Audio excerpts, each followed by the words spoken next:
2014లో రాష్ట్ర విభజన జరిగినటువంటి నష్టం కంటే కూడా గత 5 సంవత్సరాల్లో ఈ రాష్ట్రానికి ఎక్కువ జరిగినటువంటి నష్టం.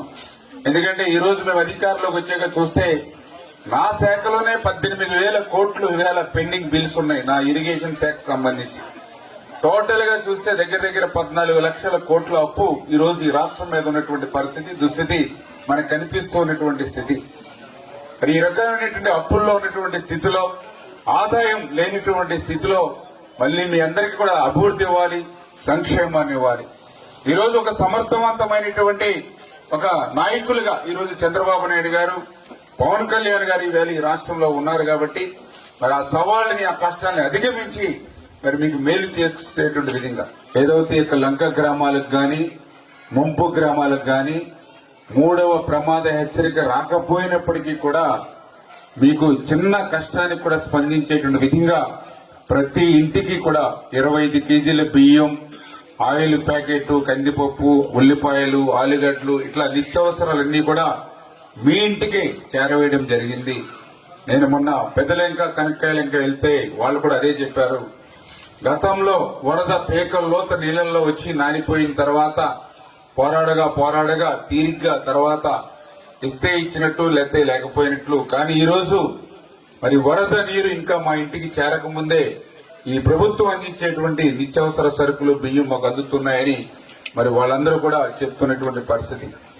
అదేవిధంగా ఏదైతే ప్రజలతో పాటుగా మనందరికీ కూడా ఆరోగ్యాన్ని ఇచ్చేటువంటిది, మనకి పౌష్టికాహారాన్ని అందించేటువంటి పశు సంపద ఏదైతే ఉందో వాటిని కూడా సంరక్షించుకోవాలి.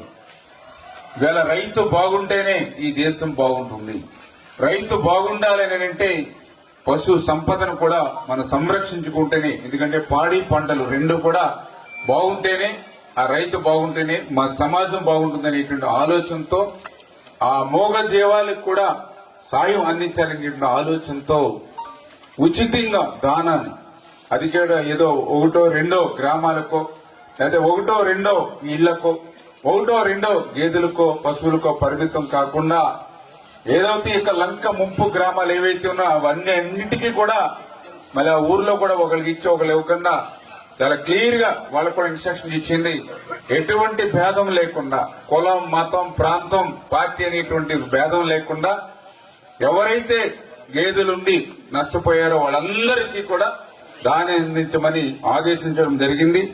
అందులో భాగంగానే మరి ఈ రోజు ప్రతి గ్రామంలో, అందులో పర్టికులర్ గా చూస్తే మరి ఏదైతే ఈ యొక్క ఎలమంచిలి మండలంలో మరి యొక్క ఎలమంచిలి లంకలు చూస్తే 350 పశువులు ఉన్నట్టుగా ఇక్కడ ఐడెంటిఫై చేయడం జరిగింది.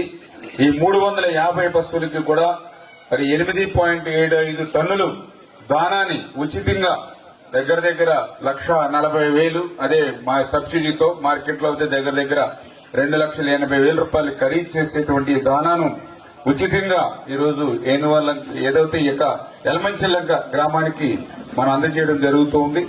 ఈ రకంగా కనకాయలంక, పెదలంక, బాడవ, అబ్రాజ్పాలెం, గంగడపాలెం, లక్ష్మీపాలెం, ఏనువల్లంక ఇట్లా ప్రతి గ్రామానికి కూడా ఈ యొక్క దానాన్ని మనం ఉచితంగా అందజేస్తున్నామని చెప్పి సందర్భంగా తెలియజేసుకుంటూ